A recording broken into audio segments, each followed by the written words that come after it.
ومن أحسن قولا ممن دعا إلى الله وعمل صالحا وقال إنني من المسلمين.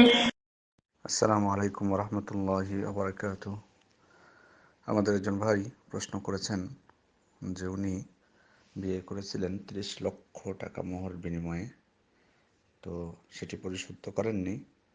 এখন উনি বলছেন যে এখন তো জানতে পারছি যে মোহর পরিশোধ করতে হবে, তো কিন্তু আমার তো সামর্থ্য নাই এত মোহর দেওয়ার, তখন তাহলে আমি কি করতে পারি? আসলে প্রথমত বলবো যে মোহর বিষয়ে ইতিপূর্বে অনেকবার বলেছি। আমি একটি লাইভও করেছি মোহর বিষয়ে, হয়তো সেটা দেখেছেন এবং আশা করি যে সেটা শুনে নেবেন। আমাদের গ্রুপে লিংক দেওয়া আছে, উপরে যে দেখতে পারেন। বেশ কিছুদিন হলো এ বিষয়ে করা হয়েছে, তো সেটা শুনলে অনেকটা স্পষ্ট জবাব পাবেন যে আসলে এই ধরনের ইয়াগুলো ঠিক না, এবং এটা আপনি বুঝতে পেরেছেন এখন আশা করি। তো এখন যেটা হলো যে মোহর নির্ধারিত করেছেন, সে মোহর আপনাকে পরিশোধ করতে হবে। সে মোহর আপনাকে পরিশোধ করতে হবে, এটা আপনার উপর কর্তব্য। আপনার স্ত্রী যদি ছেড়ে দেয় কোনো অংশ, তাহলে সেটা ভিন্ন বিষয়, কিন্তু তার স্ব ইচ্ছাই মানে কোনো রূপ আপনার অনুরোধ বা ইয়া ছাড়াই স্ব ইচ্ছায় সে নিজ থেকে ছেড়ে দিতে পারে, সেটা তার বিষয়। আর আপনি এত মানে 30 লক্ষ টাকা যে আপনাকে একবারেই দিতে হবে এক বৈঠকে, এটা এটা তো বিষয় না। আপনি আস্তে আস্তে পরিশোধ করতে পারেন, আপনি আস্তে আস্তে পরিশোধ করেন, আপনি দিতেই থাকেন।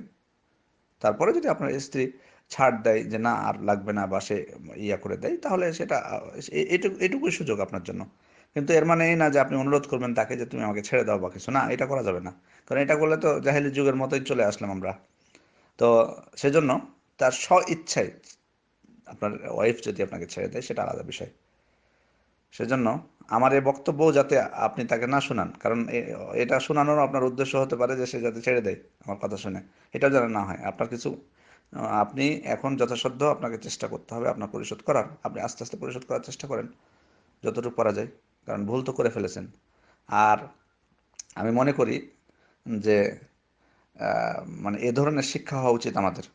মানে যদি স্ত্রীরা না ছাড়ে, তাহলে শিক্ষা হবে, এই সমস্ত বিষয়গুলোর সমাধানও আসবে। এই যে এত টাকা মোহর করার যে প্রথাটা, এগুলো উঠবে যদি মানে মহিলারা যদি অ্যালার্ট হয় যে মোহর আমাকে দেওয়া লাগবে পূর্ণ, তখন এই যে 30 লক্ষ 40 লক্ষ আর কোটি কোটি টাকা দেওয়ার যে মোহরের খেলা চলে, এগুলো তখন ঠিকই বন্ধ হবে।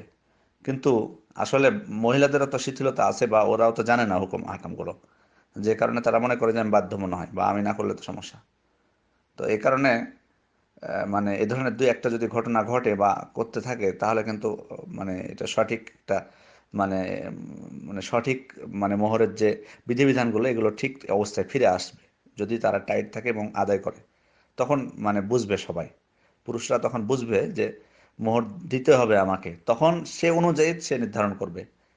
তো যাই হোক, মূল কথা এখানে যেটি বলবো সেটি হলো যে আপনার জন্য এই সুযোগ ছাড়া আর কোনো সুযোগ নেই, আপনাকে আস্তে আস্তে পরিশোধ করতে হবে। আর উনি যদি, আপনার ওয়াইফ যদি আপনাকে ছাড় দেন কিছু, তাহলে সেটা নিজে স্ব ইচ্ছায়, তবু স্ব ইচ্ছায় যদি ছাড় দেন, তাহলে সেটা আপনি সেটা থেকে রক্ষা পেতে পারেন। তো আপনি এখন থেকে শুরু করেন আপনার সাধ্য অনুযায়ী। তারপরে যদি সে মওকুফ করে দেয়, সেটা আলাদা বিষয়। আশা করি বিষয়টি ক্লিয়ার হচ্ছে। আসসালামু আলাইকুম রহমতুল্লাহ বরকাত।